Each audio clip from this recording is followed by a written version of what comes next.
পড়াই আছে আমি বহুত দেখি আনন্দিত হয়েছোঁ আৰু আপোনালোকক ধন্যবাদ আমি জ্ঞাপন কৰিছোঁ আৰু বেছি নকওঁ আৰু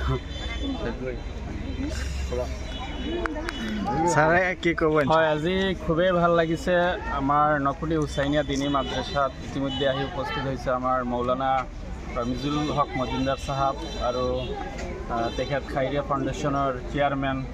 গতিকে তেখেতে খুবেই সুনাম কৰিছে, খুবেই ভাল লাগিছে বুলি কৈছে। আৰু আমাৰ নকুলি হুচাইনিয়া দিনী মাদ্ৰাসাৰ শিক্ষকসকল, আমাৰ ছাত্ৰসকল খুব এটা শৃংখলাবদ্ধভাৱে তেওঁলোক আছে, খুব ভালকৈ লিখা পঢ়া হৈ আছে। আৰু আমিও এই অঞ্চলৰ হৈ হুজুৰক আমি অনুৰোধ কৰিছোঁ যাতে তেখেতে অকণমান চকু দিয়ে আমাৰ মাদ্ৰাসাখনৰ ফালে। নিশ্চয় হুজুৰে আমাক সহায় কৰিব, তেখেতে ইতিমধ্যে জনাইছেও আমাক। গতিকে হুজুৰলৈ আমি এই অঞ্চলৰ হৈ ধন্যবাদ আৰু কৃতজ্ঞতা জ্ঞাপন কৰিছোঁ।